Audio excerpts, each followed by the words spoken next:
So completely poor quality, but it's rainy and I don't have my camera because I wanted to get a video out. It's easier just to record from my phone super quick and then go from my phone just straight into the app and then upload it a lot quicker. But I wanted to give an update on the hatch. So the engine bay is finally painted, coilovers are back in, EGDC subframe is mostly in, just the 4 bolts. I still need lower control arms. I need to clean this up. Need to get fittings for the rack to loop it, but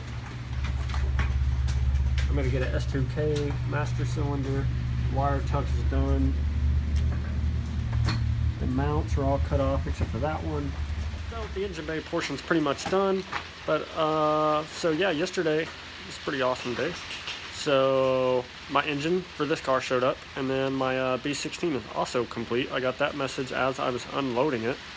So that's super rad. So I guess this is more of an engine revealing video, which I'm based off the subframe. You guys already know what's going on with it, but I'll reveal what the exact engine swap is, I guess. Here we are, K-Series from HMO, K24, A, so you can't see that, but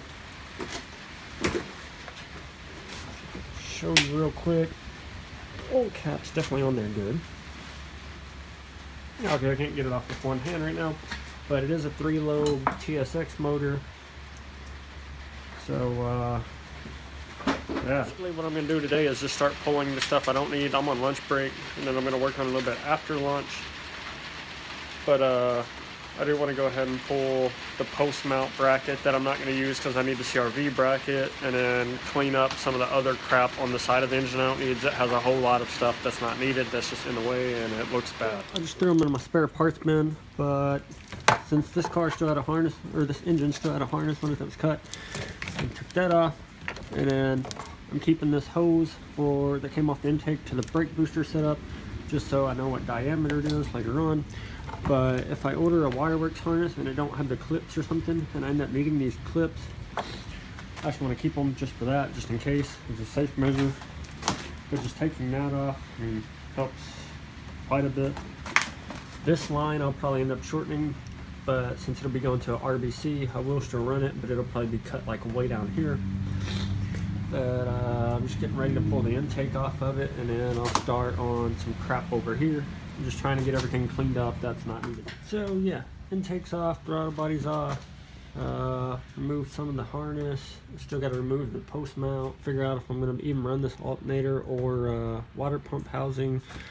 I got to get the Ktuned swivel, figure out if it still runs this piece, figure out if the heater pipe and stuff will go into the Ktuned swivel.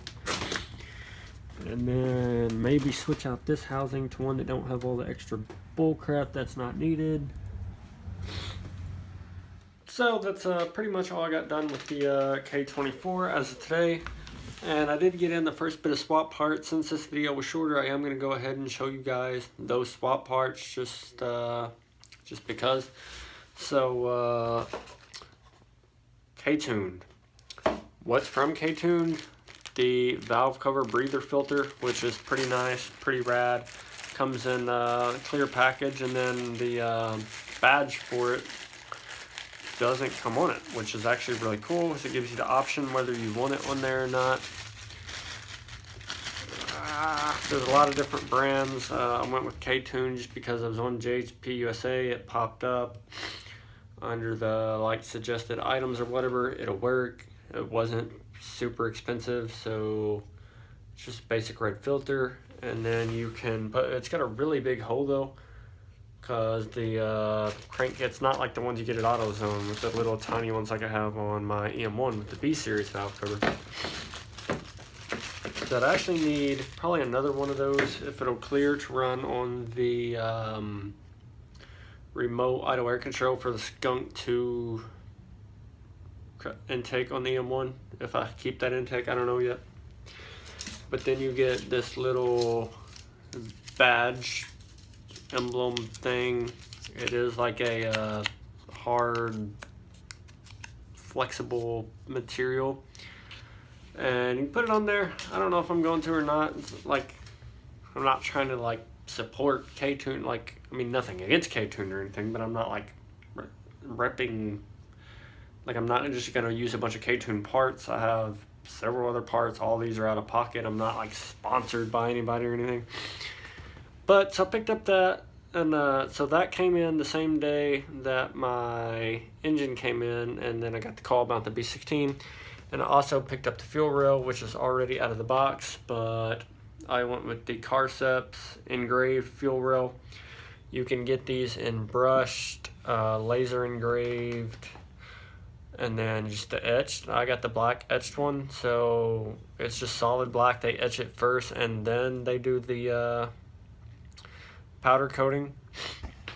So it's not like a white Karcepts logo or anything. But the cool thing about this is, so, you know, both ends are tapped and everything, but then it has set up for a center feed. For me, it doesn't matter, so I'm not going to run a center feed, but it's still a super cool option that it has that.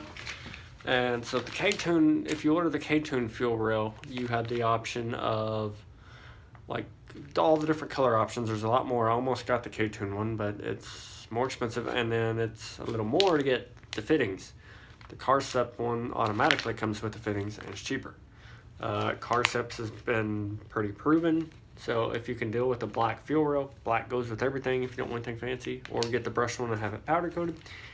But you get bolts, fittings to go like AN with O-rings, no crush washers, or the block offs. So I'm going to be running, you know, there's different setups you can do, like just one line in, or you can do like line in, line out, one center feed and one out, whatever. So my setup particularly, I'm going to be running AN fitting here, AN fitting here, and a block off here. And then I'm either going to run RDX injectors or the stock injectors that came with my K24. If I can use them, I'm going to do more research, look into it, or whatever. But so that's where I'm at with the engine build, guys. I'm going to be updating a lot more. My next video probably won't be a K-Series video. It's probably going to be picking up the Turbo B16 and going over that. And then that'll be like another video and give me a break to save and buy more K-Series parts and all that, because I have to go pick up that engine anyways. So that's going to be super rad. So yeah, stay tuned, guys. Content will be picking back up, even though it slowed down with me moving and just being super busy and all that good stuff, and a little bit of lack of funds. But the hatch build is back underway. We're getting somewhere. I still have quite a bit more stuff I can do to the K24 now that I actually have it. So yeah, that should be a blast. So thanks for watching. Like, subscribe if you want to keep up with this K-Series build, and I'm out.